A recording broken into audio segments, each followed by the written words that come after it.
Hello, people. We are very happy to show you this demo or this presentation about mastering Kubernetes operator with KubeBuilder, sending metrics to Prometheus.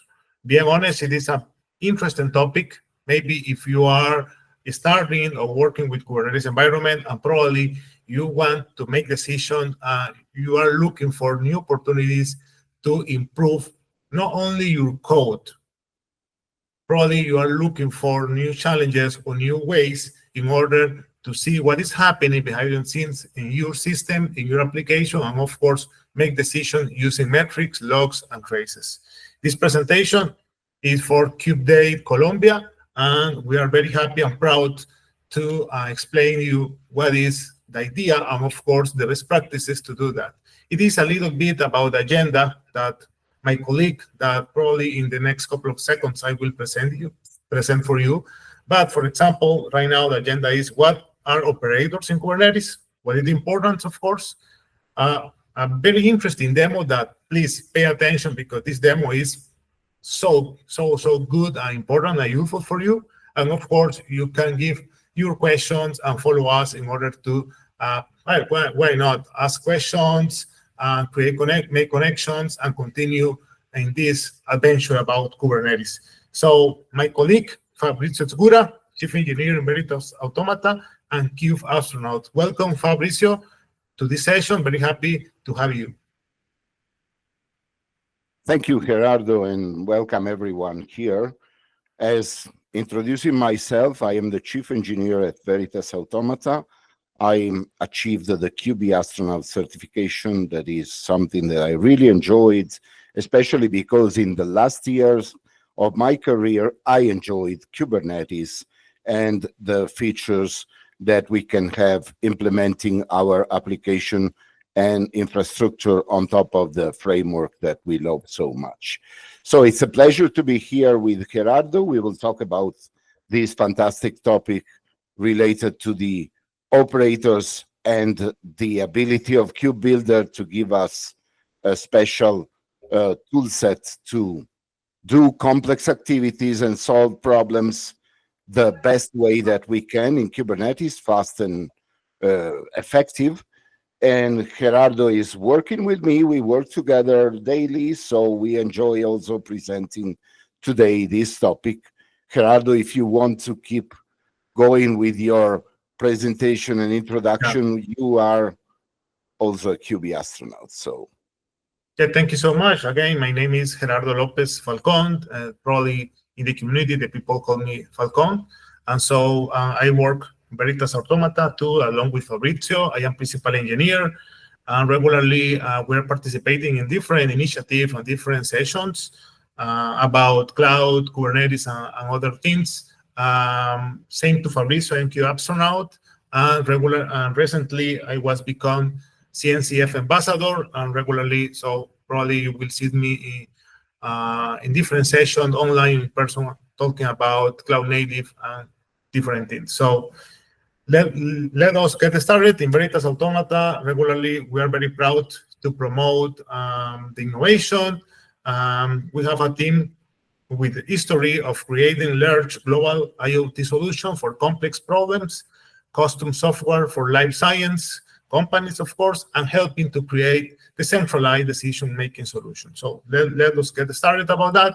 And so, Fabrizio, the first thing in order to explain to the community is about the operators in Kubernetes, because probably it is a comment or probably a trending topic right now, because operators is not probably a new term, but regularly, if you see in different communities and in different sessions, the people continue talking more about how to extend Kubernetes. So for you, Fabrizio, what are operators in Kubernetes? So they are fantastic, a special tool that we should say thank you to Red Hat to create the Operator SDK as the first extension for the API of Kubernetes, but really creating controllers, extending controllers, creating the operators as bundles that can effectively manage custom controllers for whatever custom resource definition that we can have in a Kubernetes cluster is really a foundation to do that step ahead and become experts in the usage and extension of Kubernetes itself.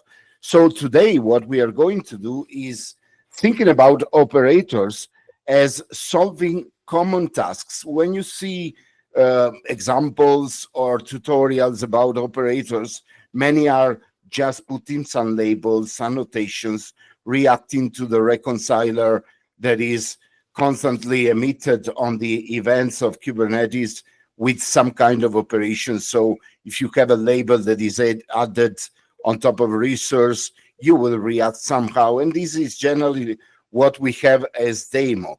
Today, we will talk about a different usage of operators, something that you can really benefit from, like in example, having a set of resources that you generally will use as a deployment with the service endpoint.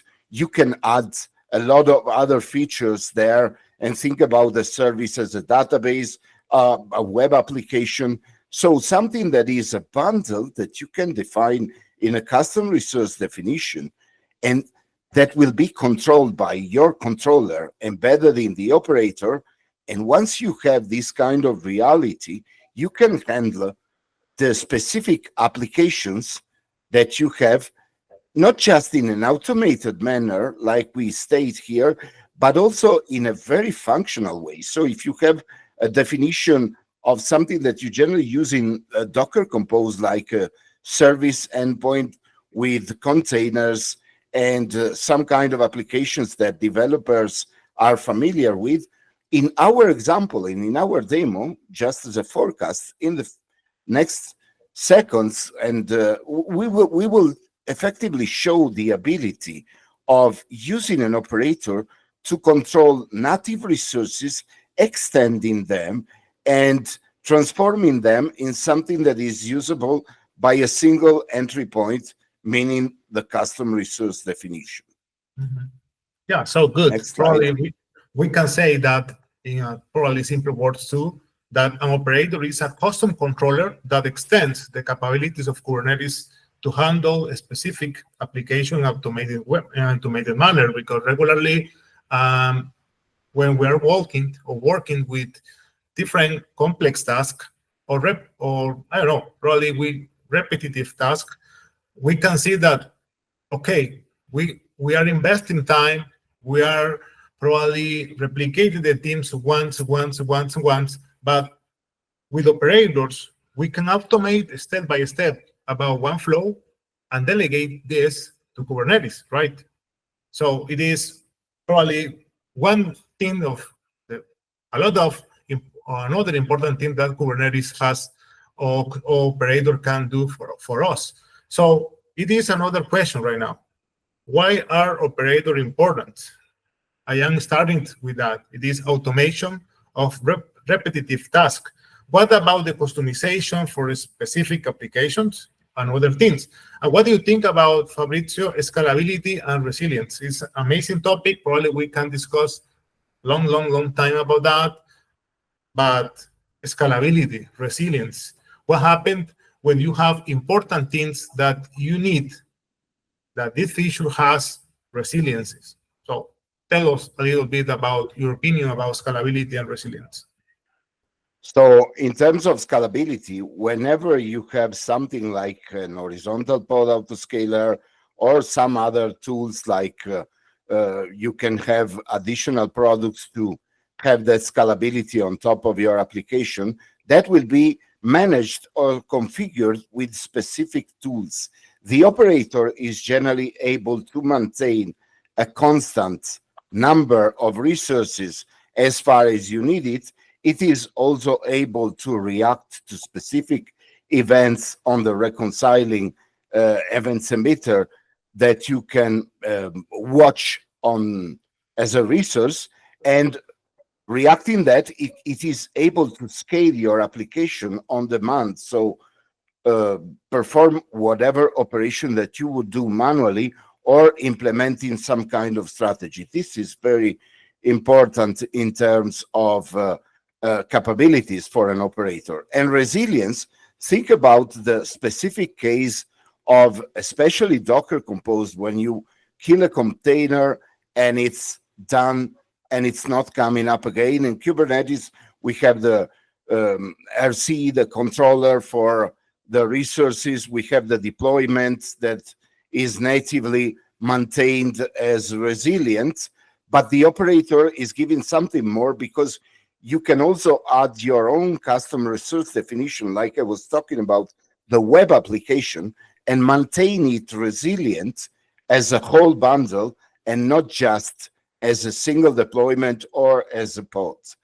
The improved operational efficiency, that's exactly because you are able to scale, being resilient, and at that point, you will be able to distribute the charge on top of the cluster with specific rules and additional things that you can effectively program, develop in your operator logic to distribute the charge of the components that you are managing the right way.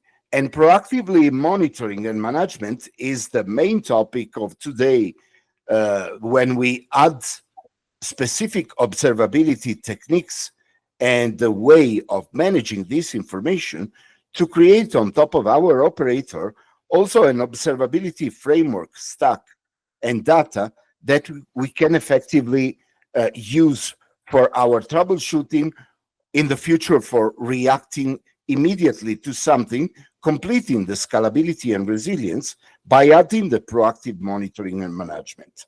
Do you think, Gerardo, I covered everything here, or we can extend the part related to monitoring? No, I think so. It's a good explanation, because regularly, if you see different operators right now working on production, has the same, probably has the same mission or the same goal, is trying to be consistent, trying to improve the efficiency of course, the operation of some product. So I think so. It is probably the most important thing. Enable to the product continue working, even if there are different problems in the way. So the idea is the operator can has the automated life and trying to continue working without any human interventions. But it is so good. In this diagram, we are seeing probably a little explanation about how is a controller in Kubernetes. It is important because probably, I don't know, probably if you're starting in Kubernetes and you don't know and you don't understand what is a workflow, what is a controller, with this diagram, probably you can understand or have the first idea what things we are talking about. For example, imagine that you're a user and Kubernetes, all we are talking about resources, everything. Everything Kubernetes are resources. It's important to mention that Kubernetes, it is API. It's API, and so when you're working with API and REST API, of course, probably I want to be clear, API REST, all these resources. So it is in your mind, please understand, Kubernetes use resources. Pod, service deployment, all are resources. So in this case, the user apply a custom resource that the operators enables to use into Kubernetes. It means that with KubeBuilder and other operators frameworks, you can create your own custom resource. It means you can create your own object into Kubernetes. When you applied the resource, the custom resource in Kubernetes, there is a controller that is pending of updates of this resource itself. It means if you add, you delete, you update the resource itself, the controller is pending of these changes and react with some logic that you can code or specify in order to do something. So, and of course, we'll have an output about that. So, Fabrizio, tell us what simple or hard code you can create into a operator controller. For example, what happened in your case, in your experience? Have you seen a controller like Postgres or databases? How complex or easy can you code into operator itself? Let's think about effectively what you were mentioning about the controllers and the current existing operators, like the Kafka one, the Streamzy operator. What it is doing, it's managing a Kafka cluster.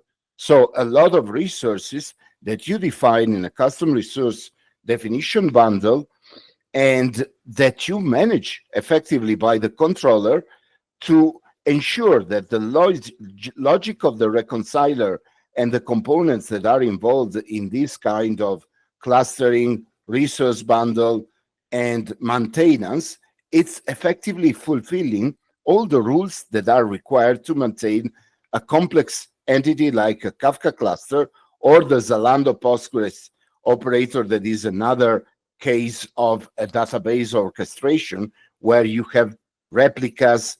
When you add a new replica, they need to be in sync.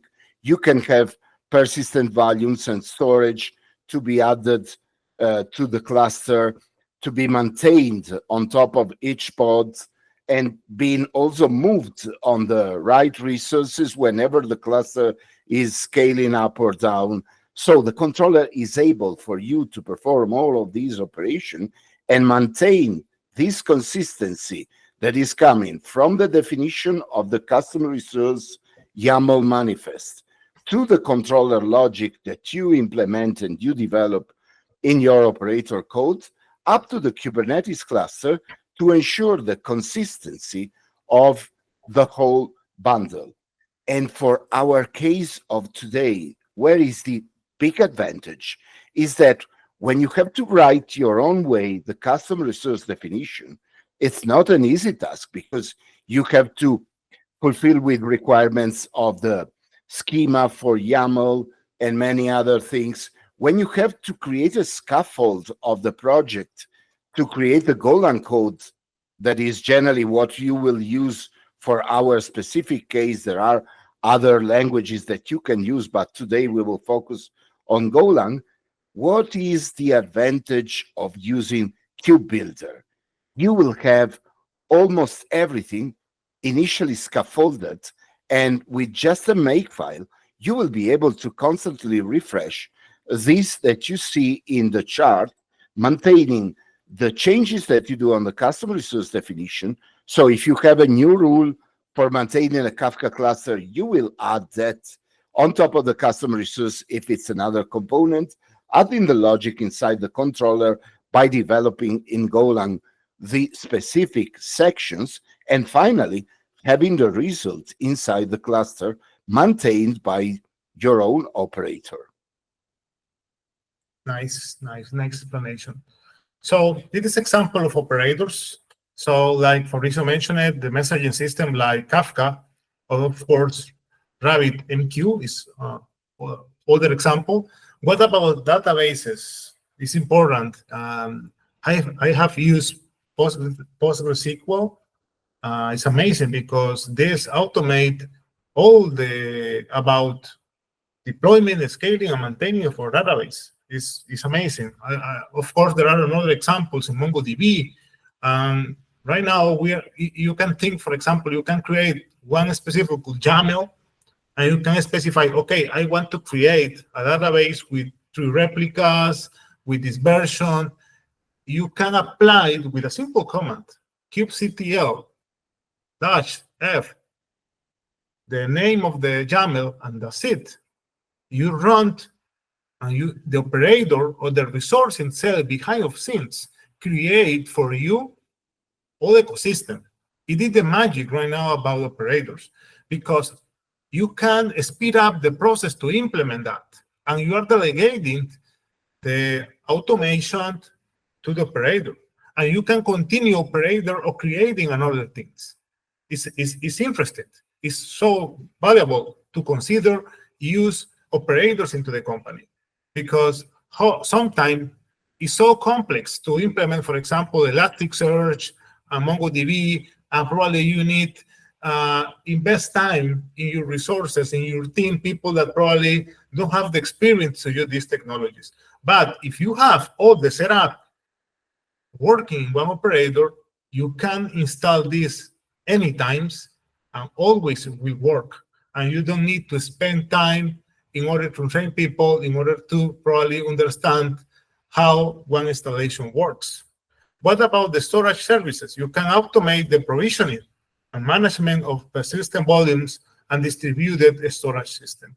What do you think, Fabrizio, probably in these examples or other examples that you saw according with your experience into the companies and, of course, the community? So when you have to write something about a complex architecture like this, you have to know how the product works. So one thing that you have to put in your inventory of knowledge that is required to write an operator is that you need to know what the result will be.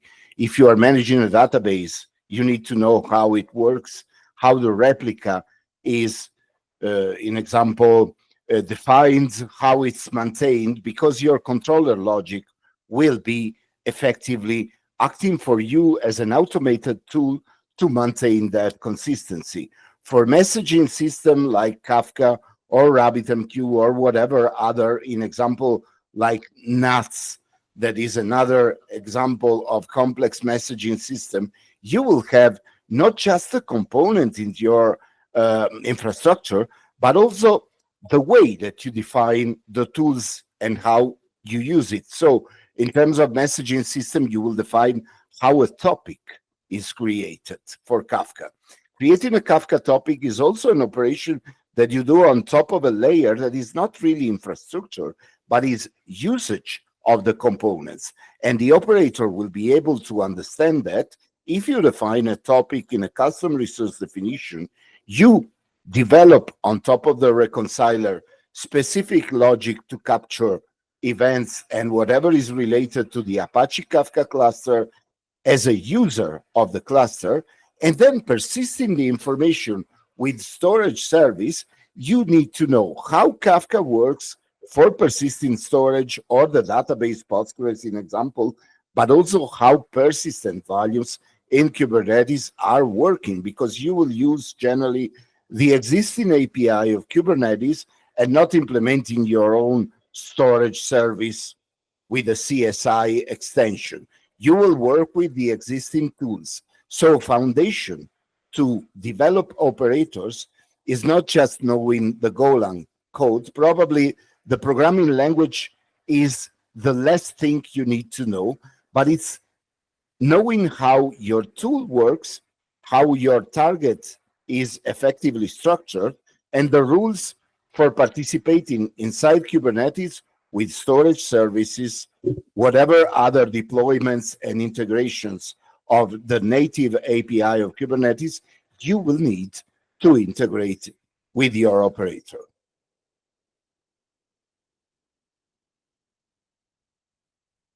So here we can take a look at the SDK that are here we just stated with some kind of examples, but there is really a lot out there. You can also find, in example, an SDK for creating operators using Bash, the shell scripting language, Python, a lot of other programming languages that are known, including Java, if you like it.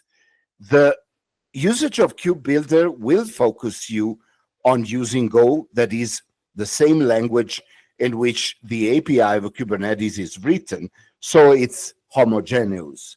If you prefer to use the operator SDK from Red Hat, it is good because it includes Go, but other tools like Ansible, and especially the Helm, where you can write a Helm operator that is an extension of that feature that you already should know about Helm and the deployment inside of Kubernetes. So this is another way. It's the first tool that was provided by Red Hat.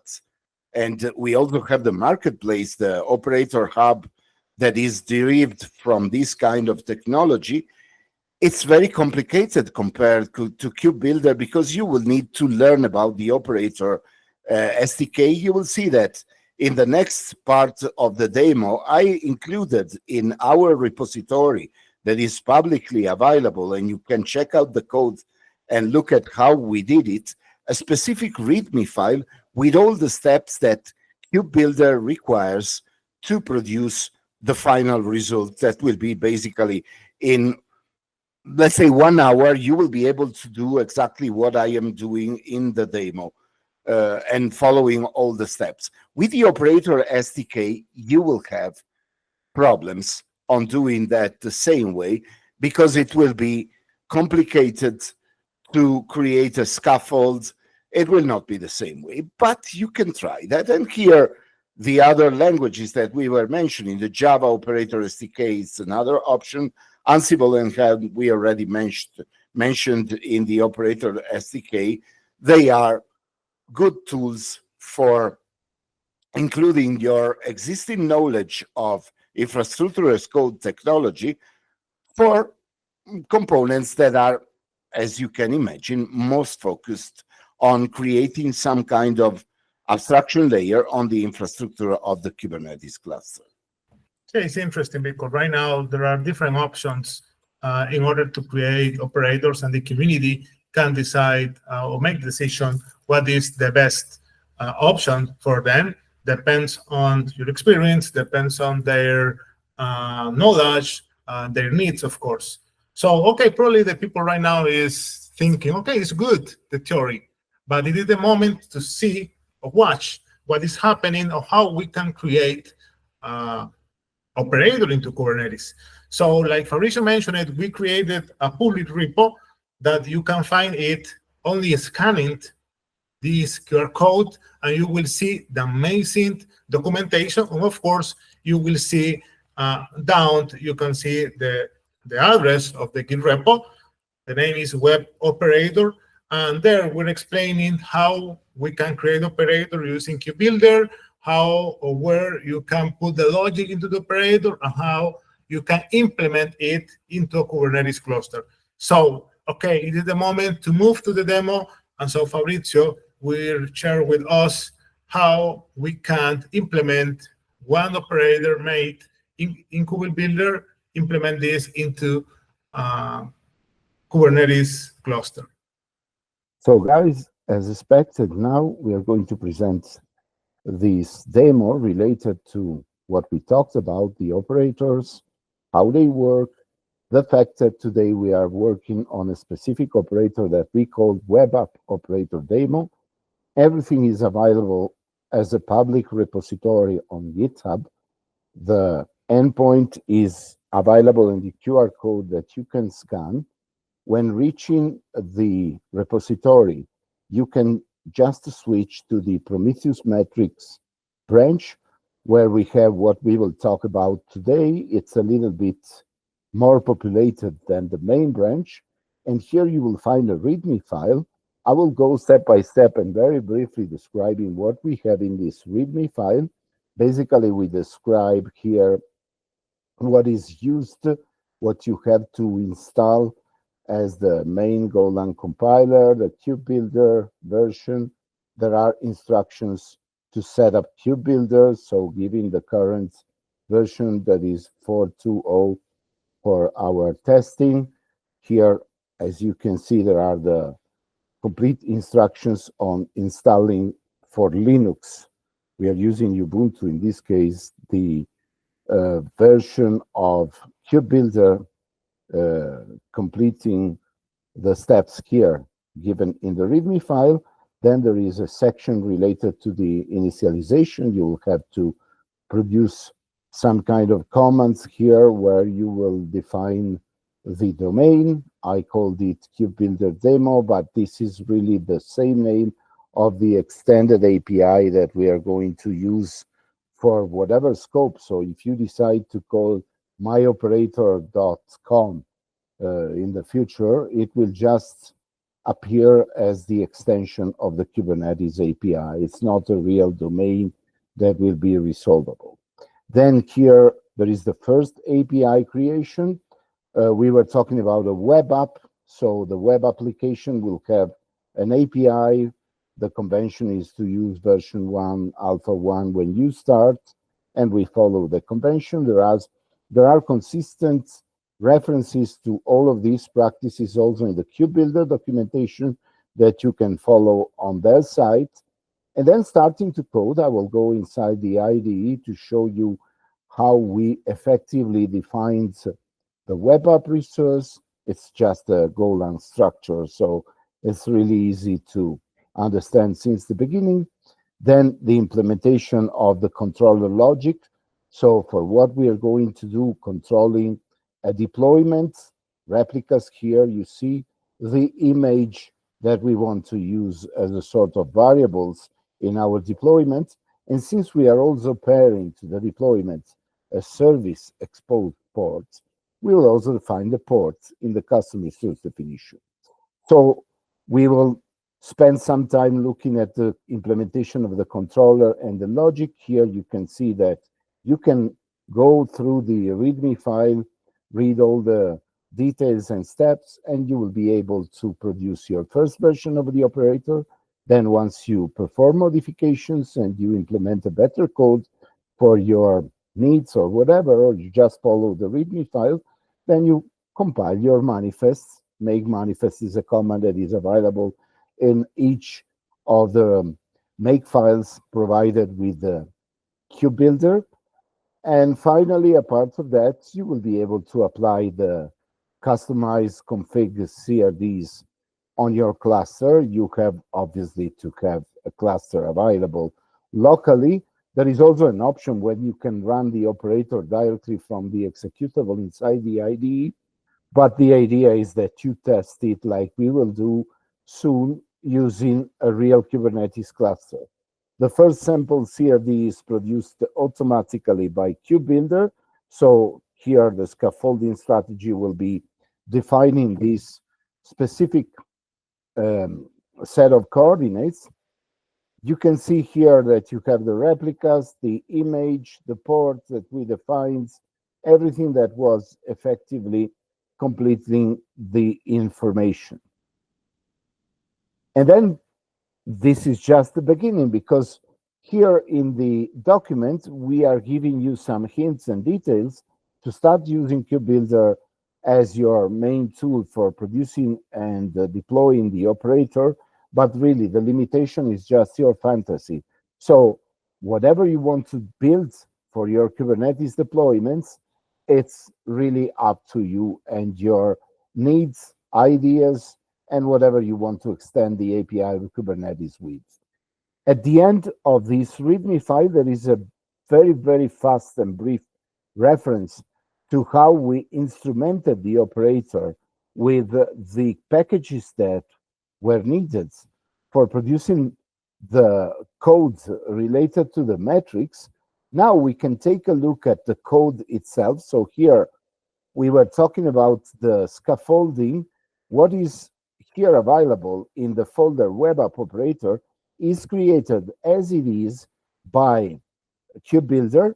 The README file that I was following earlier is here. So you have the web app operator demo here referenced in the README file, and you can follow the steps. The result will be that this kind of scaffolding is produced also with a Docker file where you will have the operator container built from the dependencies that you are using. As you can see, there is a lot of things already completed: Docker ignore, Git ignore, and so on. The API, as we extended version 1, alpha 1, with the web app types for this case, if we look at the types, we see that replicas, image, and ports are the fields that were defined in the custom resource definition by the makefile, and they are effectively here as the spec section of the manifest that we are going to use later. And then for the web app status, that is also good for controlling via metrics the behavior of your deployments or resources via the operator, we added some kind of status identifiers like the ready, replicas, available, and so on. We will see that generally in the classic describe commands or in the get YAML full declaration of the resources that are running, you will see that these fields, as here in the JSON section for the structure, they are defined. Same for, this is code that is self-generated, so we don't have to define a single web app list. Everything is already available. After that, here we see the customer source definition that is self-produced and maintained by KubeBuilder, so you don't have to do absolutely anything for producing this manifest YAML, and it's how the operator will be defining its own customer source.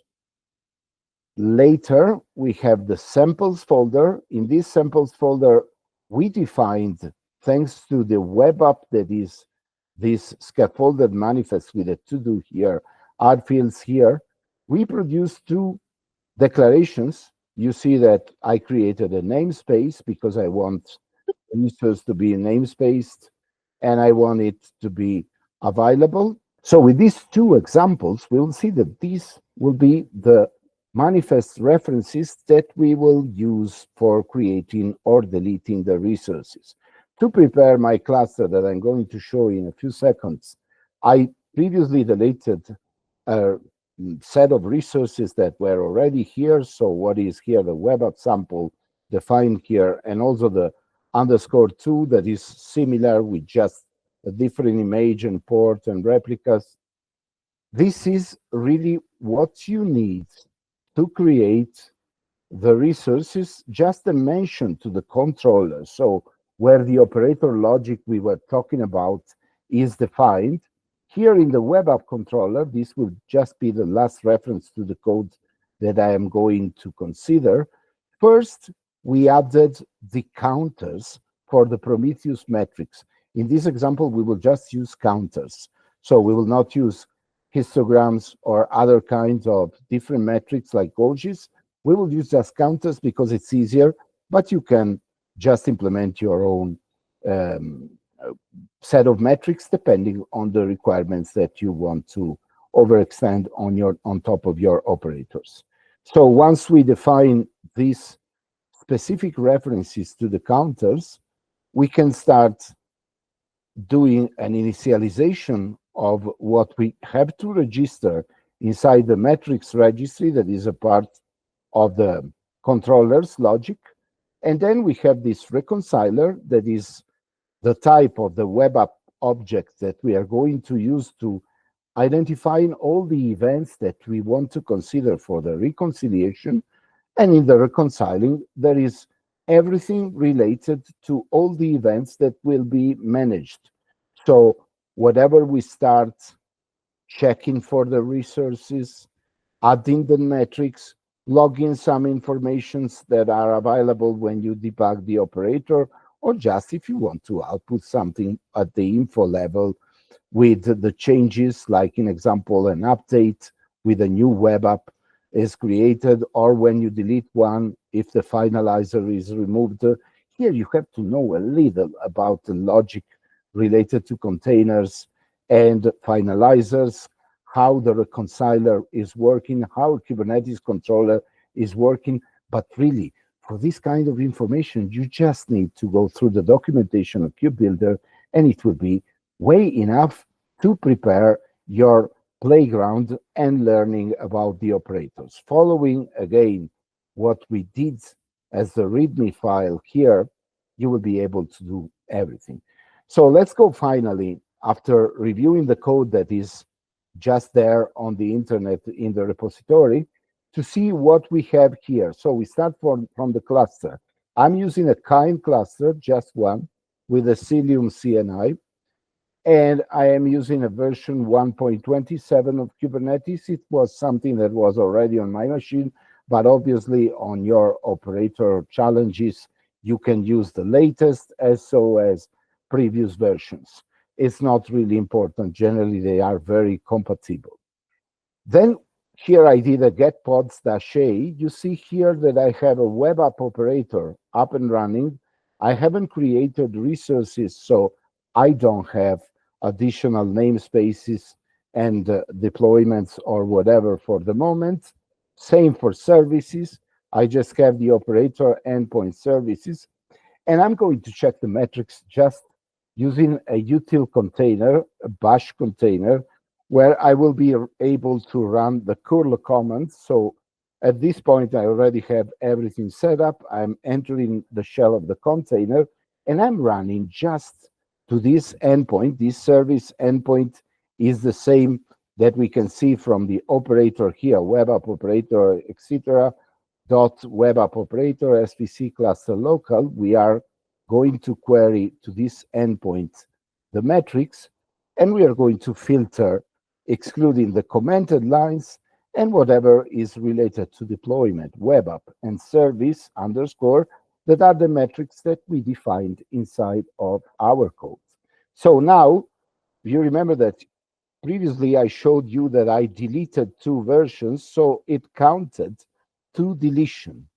Now what we are going to do is to create them again. So I'm going to create the web app sample.2 underscore 2, sorry, and the same I will do for the other resource, just to create a couple of web apps, so-called web apps. We go here in the list of pods to see, we should see an additional couple of namespaces and the pods related here to the sample web app application. If we look at the web app sample namespace, we should have a replica of 2, 1 in the other case. So just looking at the manifest that I should have here, web app sample 2. In web app sample 2, the namespace was resample. It was 1 replica. In the other, that is here, this one, it's 2 replicas in the web app sample namespace. So everything is effectively reflecting what we expected.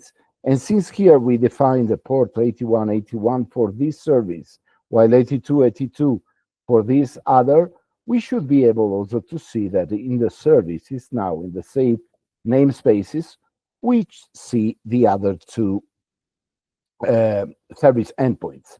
This was because in our cluster, we created, using this command, I have already the kubeconfig set to that context, created the resources, and the resources were CRDs that were intercepted by the container running the operator that is composed by that code that you are seeing here, and that reconciler logic created the 2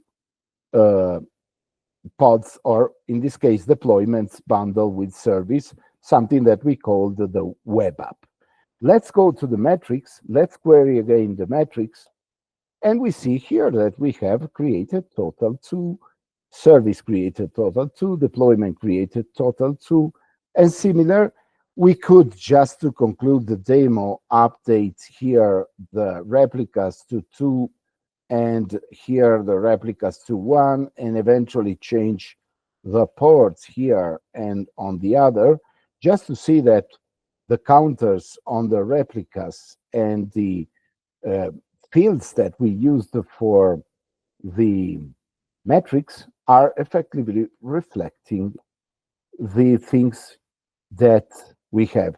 Since I created earlier with create, I had to apply, but it's just redundant information, so it should have been completing the required operations. Same for the other. If we go here now and we check the metrics again, you see that updated total 2, updated total 2 for services, and there is nothing more to add there. We will now delete, just to flush the resources, the web app sample 2 and also the other one. So everything will be gone from our cluster, and the result will be that here the counter on the web app delete is incremented as expected. So this is it, guys. I hope that you enjoyed and checking out the cloning, the repo, adding stars, whatever you want, you can fork it and enjoy the code here. You will get a more familiar and brilliant concept about how the operators are working. Also considering that our example here is something that you can use when you're working on a web app, like you want a microservice that has to be exposed with a port like the AT and an Nginx container, or you can add something. There is also a repo that is Cloud App, where you could have also the database. And again, the limitations is your fantasy. So whatever you want to contribute, it's very welcome. I hope you enjoyed and see you to the next demo for sure. Thank you so much, Fabrizio, for this fantastic presentation about the demo. I learned a lot because we have presented this in different sessions. Always, I continue learning the importance to use KubeBuilder, to use operator, and of course, the best practices. So, community, if you have questions, if you have comments, please, we are empowering to you in order to do it, this into the different comments, or of course, if you probably, you can ask the questions into the video in the comment section. But if you want go beyond, probably you see, okay, I can write the question, but I can't, or I want to make more connection with these guys and these people that talk about Kubernetes, and probably like how Fabrizio and Gerardo present this topic. You can interact with us in our social medias. You can go, again, scan the QR code. You can add Fabrizio, you can add me to different social medias, and probably we're very happy to make connection with you. And of course, we are very open to read, hear suggestions, the possible topics, or why not feedback about all the knowledge that we are explaining. Fabrizio, I don't know if you have comments before to say goodbye to the community. So it is the moment to do it. Just saying cheers to everyone. Thank you for your attention. I hope that you enjoyed this specific topic. We have several other topics coming out there in the future. So stay tuned. Remember to subscribe and to stay looking at what we are going to do for you and for us too, because we enjoy sharing knowledge. Yes, of course, because at the end, for us in Veritas Automata, it's important to read what do you think about the topics, or why not, if you have doubts or suggestions about emerging topics and other technologies that probably you are struggling, or probably you want that we can explain, do it. It is the way to do. We are working for the community. I'm very happy to be part of your knowledge. So again, thank you so much for your patience. Thank you so much for all the different comments that probably come in, and see you soon. Bye-bye. Bye.